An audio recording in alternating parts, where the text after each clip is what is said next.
A fractured sigil, a whisper across forgotten ruins and the edges of restless dreams, has begun to etch itself into our collective consciousness. It appears not in dusty tomes alone, but in the sleek, sterile lines of corporate architecture and the jarring imagery of modern art. This is the mark of the 9 Seals, ancient glyphs whispered into existence to cage an encroaching darkness, to dismember an entity of pure destruction known only as the Veiled King. These aren't mere symbols. They are energetic locks, woven into the fabric of reality itself. The lore speaks of their creation by a forgotten priesthood, a lineage dedicated to maintaining a veil between worlds. But something has shifted, a subtle unraveling. The 9th sigil, particularly vulnerable, tied as it is to an ancient lunar ritual and a deep Gnostic inversion, has been weakened. Its integrity has been compromised not by brute force, but by the insidious creep of cultural mimicry, by the pervasive influence of symbols adopted and distorted for mass consumption. As we delve deeper, the implications of this weakening become stark. Spiritual amnesia, a fog that has long dulled the senses of humanity, is beginning to break. Ancestral bloodlines, dormant for millennia, are stirring, their latent powers awakening. And the Watchers, those ancient sentinels of cosmic balance, are returning, drawn by the tremors in the veil. The truth, however, is far more chilling than any protective measure. These sigils were never erected to safeguard us. They were designed to postpone the inevitable. But this decay, this unraveling of the 9th seal, how did it begin? What allowed these esoteric defenses to be so subtly undone? In the next section, we will confront the very nature of these sigils, the sigil that was never meant to break. And real quick, make sure to subscribe and hit the notification bell for more videos. Now let's keep going. Here lies the paradox. A sigil designed for eternal containment, a cosmic lock of profound power, and yet it was never intended to withstand the relentless erosion of time and intention. The 9 Seals were not conceived as unyielding fortresses, but as intricate mechanisms, each dependent on the specific energetic resonance of its time. The 9th sigil, in particular, held a delicate balance. It was a key, yes, but also a lock. Its power derived from a profound understanding of lunar cycles and a ritualistic inversion that mirrored creation itself. When this lunar ritual was performed by its original keepers, it didn't just seal a threat. It resonated with the deepest currents of the cosmos. It was a dance of divine energies, a controlled collapse that solidified the boundaries of our reality. The power wasn't in brute force, but in an elegant, almost spiritual manipulation of cosmic law. A deep Gnostic inversion, a turning of the expected order embedded within its very core. But this balance is fragile. The sigils are like living pacts, requiring continuous affirmation. When the custodians faltered, when the knowledge was lost or corrupted, the sigils began to atrophy. The 9th seal, linked to the ever-changing moon and the human psyche's connection to it, became susceptible. Its strength was not inherent, but was constantly renewed. And with each passing eon, as the original intent faded, its intended permanence began to fray, revealing a fundamental truth about its design. It was never meant to be permanent, but rather a temporary measure, a delay, and that delay was crucially dependent on something that has now been lost. This sigil, so central to the containment, was destined to weaken. But what forces were present at its inception, forces that might have foreseen this eventual decay? In the next section, we will explore the origins of these mystical guardians, the forgotten priesthoods, and the glyphs of division. Before the Veiled King could be imprisoned, a lineage of guardians arose, an order cloaked in mystery and sworn to a sacred duty. These were the forgotten priesthoods, individuals who understood the subtle energies that corrupt and bind. They were the architects of the 9 Seals, not merely inscribing them onto stone, but breathing life into them through ritual and profound cosmic awareness. Their task was monumental. To partition an invading chaos, to dismember an outer enemy that threatened to unravel existence itself. They understood that true containment wasn't about brute force, but about intricate, energetic division. Each of the 9 seals was a specialized compartment, a unique frequency designed to resonate with a specific aspect of the encroaching entity, or perhaps a specific aspect of reality that, if left unchecked, would fracture. The priesthoods didn't just create symbols, they wove tapestries of power, each thread a meticulously crafted glyph intended to enforce a specific form of separation. Their most significant creation was the glyphs of division. These were not merely markers of boundaries, they were instruments of energetic amputation. They segmented the encroaching entity's consciousness, scattering its power and intent across different cosmic planes. It was a strategy of attrition, an elegant, albeit temporary, solution to an existential threat. But the very act of division also began to subtly alter the energies of our own reality. These priesthoods, by their very actions, set in motion a chain of events. They segmented the threat, but in doing so, they also segmented the divine.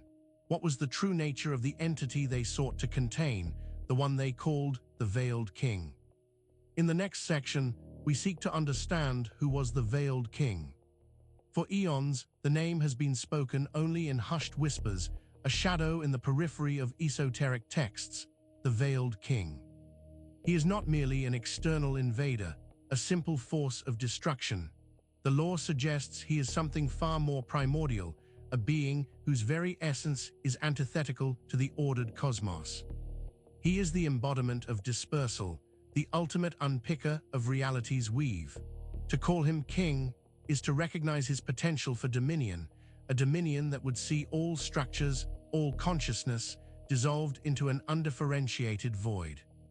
The 9 seals were a desperate measure, a divine intervention to arrest his influence before it could fully manifest. But understanding the Veiled King is crucial to understanding the seals. The priesthoods didn't just fight an external enemy. They recognized a resonance within him, a dark mirror to something that could exist within creation itself. His power lay in fragmentation, in severing connections, in sowing discord. The seals were designed to counteract this by creating their own form of division, but a division that was meant to be sacred, a partitioning of destructive forces. The irony, the deep and troubling irony, is that the Veiled King's essence of fragmentation mirrors the very mechanics necessary to contain him. This isn't a simple battle of good versus evil. It's a complex interplay of fundamental forces. His veiled nature suggests an incomplete understanding, a partial presence that made him both terrifyingly powerful and, perhaps, susceptible to specific forms of energetic manipulation. His true identity remains obscured, intentionally so. But what we know is that his presence ignited the creation of the seals, driving the ancient priesthoods to devise systems of containment. Yet the most critical phase of this containment, the energy that underpins its most vulnerable aspects, is tied to celestial cycles. Seal 9, the lunar inversion curse. The 9th seal, unlike the others, is not carved in stone or etched in celestial light. It is a more ephemeral, yet profoundly potent construct. It is tied to the moon, to its cyclical waxing and waning, and to a Gnostic ritual known as inversion. This wasn't merely about reversing a process. It was about harnessing cosmic tides and subtle energies that govern creation and dissolution. The ancient keepers used the lunar cycle to amplify the seal's power, drawing on its ebb and flow to maintain the energetic integrity of the containment. This was the lunar inversion curse, a name that hints at its dual nature. It was a curse upon the entity trying to break through, yet it also carried a subtle peril for those who wielded it. The inversion meant a turning of the expected order, a manipulation of fundamental cosmic principles. Imagine using the very forces of dissolution to enforce order, a paradox that held immense power. The moon, often associated with emotion, intuition, and the subconscious, was the nexus. The ritualists would align with its phases, with its gravitational pull on earthly waters, and by extension, on the subtle energies of all beings. They would perform an alchemical reversal, transforming potential chaos into ordered containment. It was a sophisticated act of spiritual engineering, designed to bind the veiled king in a cycle of his own scattered energies. But this intricate energetic dance was fragile. The cultural mimicry we see today, the distorted symbols in our media, they are not random. They are fragments, echoes that have inadvertently tapped into the residual power of this ninth seal, weakening its structure. This inversion, however, was not a simple act of magic. It was deeply tied to a philosophical and spiritual understanding of existence itself. And it is this understanding, this Gnostic perspective, that has been most readily mimicked and perverted. The cultural appropriation of these sacred concepts has created a dangerous illusion. In the next section, we will examine the false sigils of mass culture. The modern world is awash in symbols, often stripped of their original meaning and repurposed for consumption. These are the false sigils of mass culture, echoes of ancient power distorted into palatable forms. Our media, our advertising, even our corporate logos are saturated with them.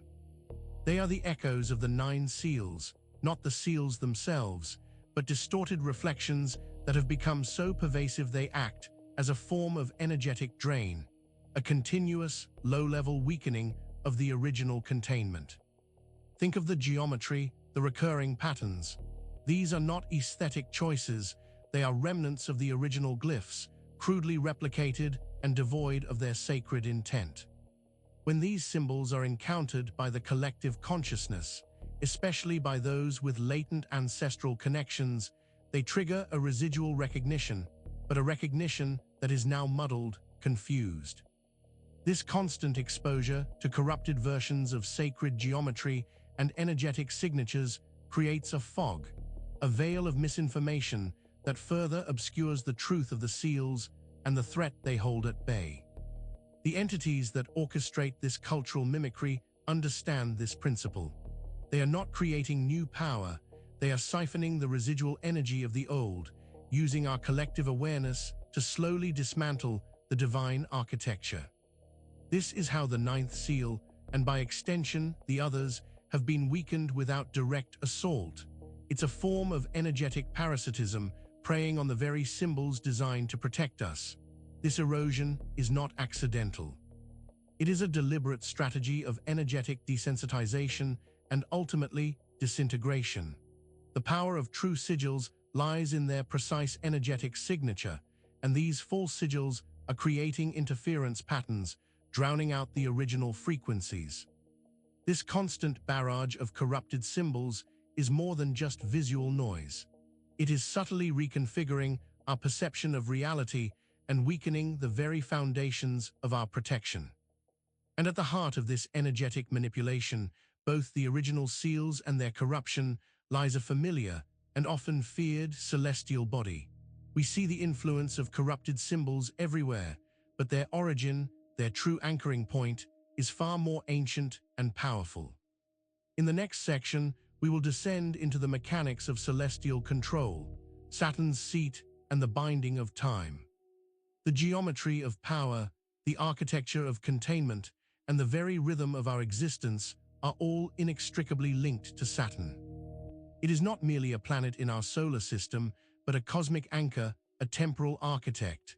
Saturn's seat, in esoteric traditions, is not a physical throne, but a resonant frequency, a gravitational pull that dictates the very flow of time and consciousness within our sphere.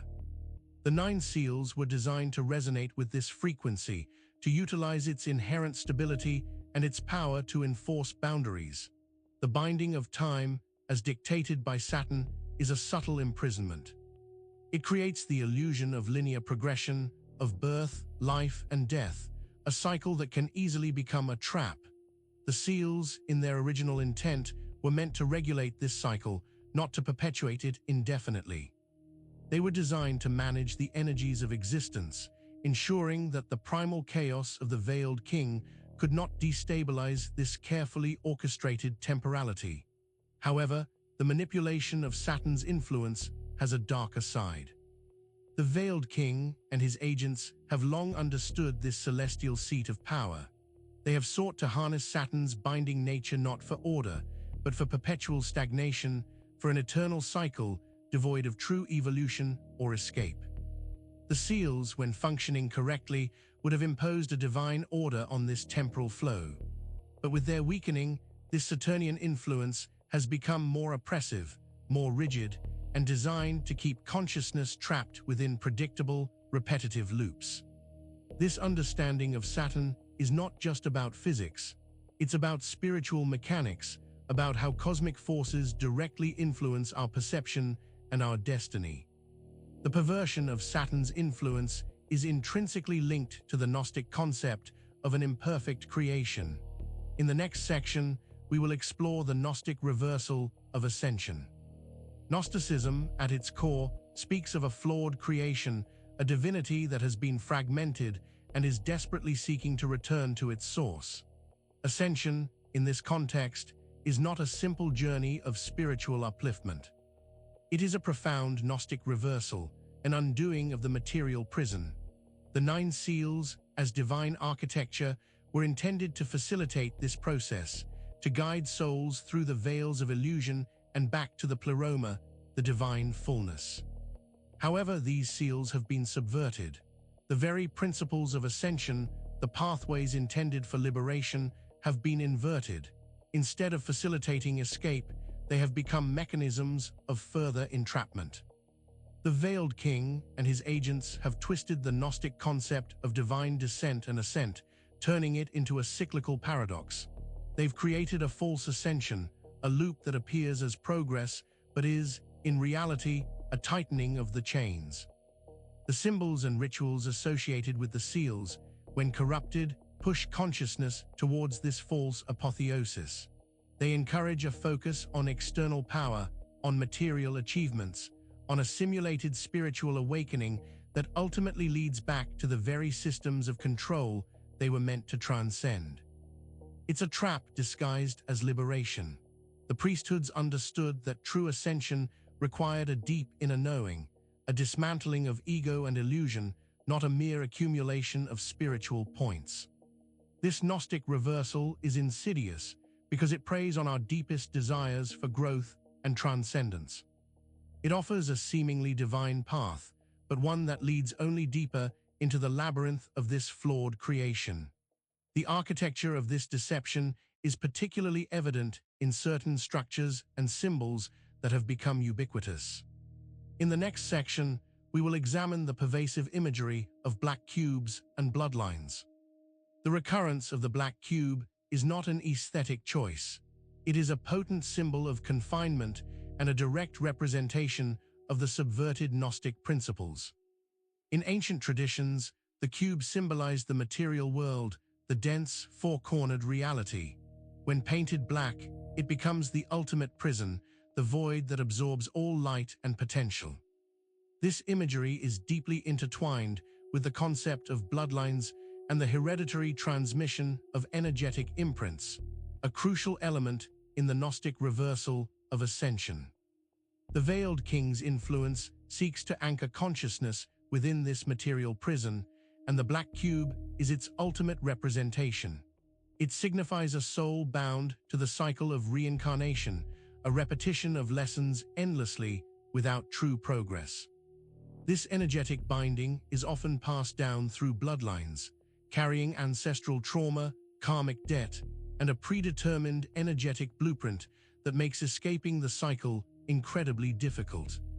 The subversion of ascension, therefore, involves reinforcing the power of these bloodlines, ensuring they remain tethered to the material plane and the illusion of progress within it. The rituals and symbols employed by the orchestrators of this inversion are designed to activate dormant ancestral energies, not for liberation, but for further entrenchment within the flawed creation. They preach a false enlightenment, a warped version of spiritual attainment that keeps souls bound to the Saturnine clockwork and the relentless wheel of rebirth. This isn't about individual spiritual journeys. It's about the systematic manipulation of ancestral energetic patterns to maintain the integrity of the illusion. The black cube, in its stark uniformity, represents the ultimate suppression of divine individuality. And this suppression is mirrored and amplified in the very structure of divinity itself. The fragmentation of divinity, the partitioning of sacred power, is the ultimate goal of this inversion. In the next section, we will explore the 9 thrones of fragmented divinity. The concept of divinity is not monolithic. For the ancient priesthoods, and indeed in many esoteric traditions, the divine is understood as a multifaceted totality, a cosmic consciousness expressed through various archetypes and energies.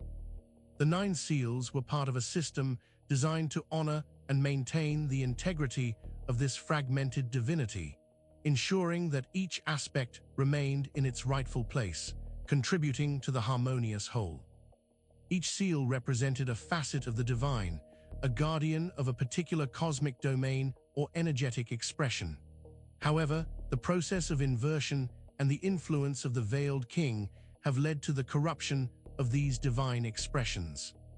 The 9 thrones of fragmented divinity now represent not just individual expressions of the divine, but also points of vulnerability, seats of power that have been usurped or distorted. The veiled king's strategy is not to destroy divinity, but to fragment it further, to splinter it into competing, chaotic forces that can be controlled and manipulated individually. This fragmentation serves to weaken the overall coherence of the divine. When divinity is broken into warring factions, its ability to exert its unifying force on creation is diminished. The priesthoods who created the seals understood that true power lay in the interconnectedness of these divine aspects. The subversion, then, is about severing those connections, creating isolated thrones of power that can be more easily influenced or controlled by external forces. This manipulation of divine archetypes is not confined to ancient lore. It has found a chillingly direct manifestation in the modern world, woven into the very fabric of our built environment. In the next section, we will witness how these ancient patterns are echoed in modern structures, echoes in elite corp architecture. Walk through any major city and you will see them. Colossal towers of glass and steel, monuments to corporate power. These are not merely buildings, they are deliberate manifestations of ancient, corrupted energies. The elite, whether consciously or unconsciously, are channeling the principles of the 9 seals, but through the lens of inversion. The echoes of these corrupted seals are palpable in the stark geometry, the imposing scale, and the often black or obsidian hues of their headquarters. These structures are designed to exert a specific energetic influence. They act as modern-day sigils, broadcasting a frequency of control, order, and often a sense of sterile material dominance. The architects, trained in schools that subtly embed arcane principles, are unknowingly, or perhaps knowingly, recreating the 9 thrones of fragmented divinity in stone and metal. Each tower becomes a seat of power, a node in a network of control that mirrors the fractured divine. The very layout of these corporate campuses, the placement of logos, the internal design, all speak to a calculated manipulation of energetic flow. They are designed to impress, to intimidate, and to subtly imprint their signature onto the collective consciousness. This is the visual manifestation of the veiled king's influence, a widespread, tangible imprint on reality that reinforces the illusion of material permanence and the suppression of true spiritual growth. These edifices are not just symbols of economic power, but energetic anchors holding humanity firmly in the grip of the material plane. They are the physical manifestation of the seal's corruption, broadcasting the frequencies of the inversion. And this energetic manipulation extends beyond physical architecture, reaching into the very practices that seek to commune with deeper forces. In the next section, we will explore necromancy and the seal keepers. The ancient priesthoods who crafted the 9 seals were not mere scholars. They were masters of energetic manipulation, deeply attuned to the subtle currents of existence. Their role as seal keepers involved not just inscribing glyphs, but actively maintaining their energetic integrity through ritual and profound spiritual discipline. However, the corruption of these seals has led to a twisted echo of their original purpose. The modern practice of necromancy, in its esoteric sense, has become a tool for those seeking to control these weakened boundaries. Necromancy, when stripped of sensationalism, is the art of communing with or manipulating the energies of the departed, the unseen, or the dormant. In the context of the Nine Seals, it represents an attempt to harness the residual power of the seals, or worse, to interface with the energies that they were meant to contain. The Veiled King's agents, through modern necromantic practices, seek to actively draw power from the weakened seals, or to use the energies of the fractured divine to further their own agenda of control. This isn't about raising literal undead. It's about energetically siphoning, about manipulating the echoes of power left behind by the original keepers and by the very forces the seals were meant to restrain. The practice is shrouded in secrecy, often performed within the very elite structures we see rising in our cities, where the corrupted sigils are embedded. They are attempting to become the new seal keepers, but with a perverse intent. Not to maintain order, but to exploit the chaos. These practitioners are not guardians, they are exploiters. They are profiting from the decay of divine architecture, seeking to gain power by disturbing the slumber of ancient forces. And this manipulation of energy is not limited to visual symbols or physical structures. It extends to something far more pervasive and perhaps more dangerous: sound. In the next section, we will decode the symbol code hidden in sound. Sound is a primal force, a vibration that permeates all of existence. It is the underlying carrier wave upon which reality is built, and the ancient priesthoods understood this deeply. The Nine Seals were not just visual glyphs. They were intricate sonic formulas, each possessing a unique resonant frequency designed to harmonize with or counteract specific cosmic energies. The symbol code hidden in sound refers to the vibrational signatures embedded within the seals, a layer of their power often overlooked in our visually saturated world. The Veiled King and those who serve him seek to hijack this sonic code. They broadcast frequencies that mimic or distort the original harmonic signatures of the seals, creating a cacophony that subtly unravels the containment. This is achieved through various means, from the subliminal frequencies embedded in mass media and music to the architectural resonance of their constructed temples of power. They are essentially attempting to overwrite the original sonic blueprint with their own dissonant patterns. When the ninth seal, with its lunar and Gnostic inversion, is weakened, its sonic component becomes particularly vulnerable. The lunar cycles themselves have distinct resonant frequencies, and the inversion ritual incorporated specific tonal arrays. The modern perversion of these sounds aims to disrupt this delicate sonic balance, creating a feedback loop of confusion and energetic dispersion for those exposed to it. This sonic manipulation directly affects our consciousness. It can induce states of anxiety, confusion, or apathy, making us less receptive to higher vibrations and more susceptible to the lower frequencies of control.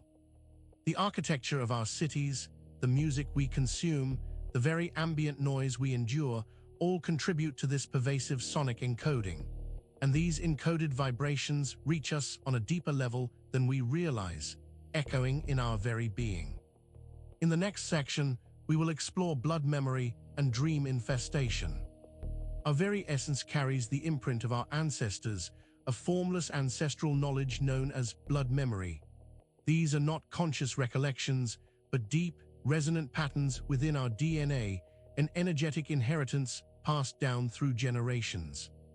The weakened seals, particularly the ninth with its lunar and Gnostic inversions, create an opening, a vulnerability for these ancestral imprints to be infested or manipulated. This is where the true insidious nature of the Veiled King's influence becomes apparent.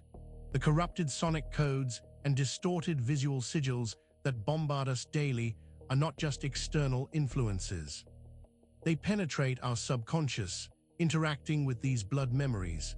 They can awaken dormant negative patterns, amplify ancestral fears, and even plant new, parasitic energetic constructs within our deepest selves. This dream infestation refers to how these external manipulations begin to manifest in our sleep, coloring our dreams with anxieties, confusions, and illusions of false progress. The priesthoods understood that blood memory was a key to accessing ancient wisdom and divine connection. The inversionists, however, seek to corrupt this very link, turning ancestral inheritance into a source of entrapment. They use the weakened seals as a gateway to inject discordant frequencies into our bloodlines, ensuring that the inherent energetic blueprint is twisted to serve their agenda of control. This leads to a collective spiritual amnesia, a disconnection from our true heritage and purpose. When these ancestral pathways are compromised, our ability to discern truth from illusion is severely diminished. The dream state, the realm where blood memories are most accessible, becomes a battleground. The invaders are not just affecting our waking lives, but actively rewriting our deepest inner narratives. And this inner turmoil is a signal, a beacon for something ancient and observing. In the next section, we will understand why the Watchers return when seals break. The Watchers, in ancient lore, are celestial beings, guardians of cosmic balance, their presence intrinsically linked to the integrity of the divine seals.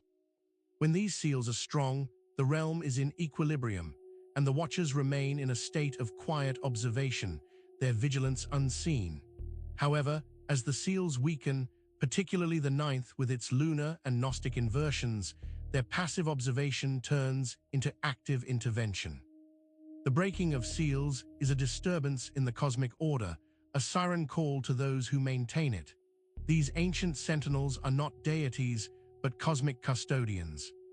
They ensured that the energetic architecture of reality remained stable, that the partitions created by the priesthoods held firm. When those partitions begin to crumble, when the dissonant frequencies of the veiled king's influence start to seep through, the Watchers are compelled to investigate.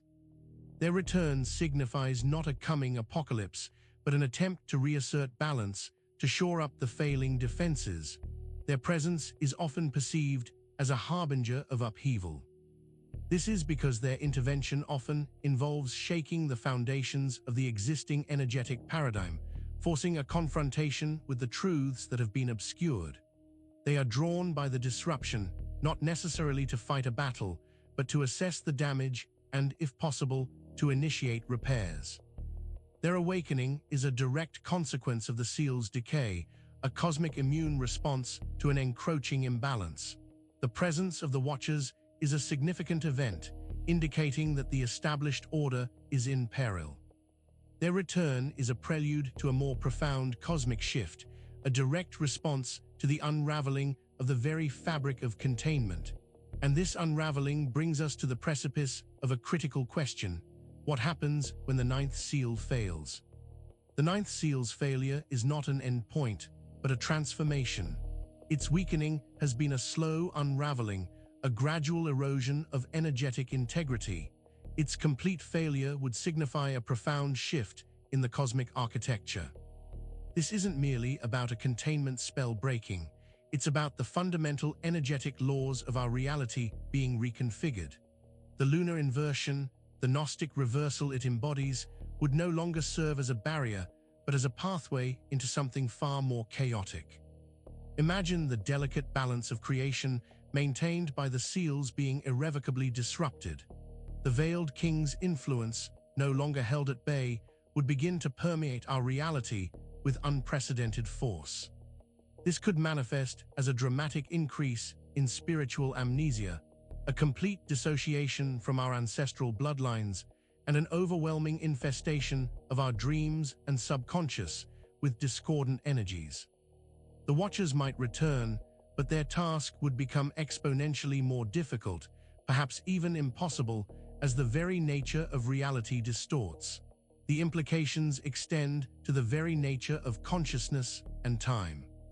The binding of time, maintained by Saturn's influence amplified through the seals, could unravel. We might experience a collapse of linear progression, a terrifying temporal instability. The fragmented divinity would no longer be held in a semblance of order, but would descend into outright war, with devastating consequences for life as we know it. The seals were designed to delay this reckoning, and their failure means that delay is over. This failure isn't just a cosmic event, it's a spiritual one, directly impacting our souls and our connection to the divine. The priesthoods knew this was a possibility, a cosmic entropy to be managed, but their ultimate creation was never meant for eternal service.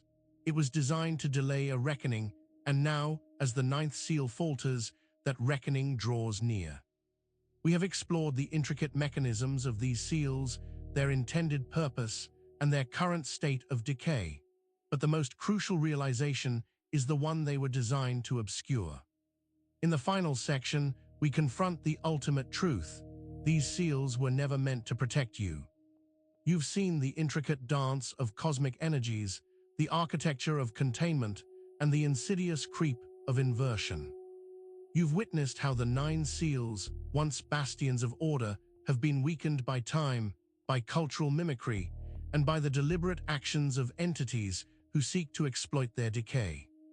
The lunar inversion, Gnostic reversal, Saturn's binding, the corrupted sigils, the fragmented divinity, all point to a system designed not for eternal protection, but for a deliberate delay. The profound, unsettling truth is that these seals were never intended to be a permanent shield.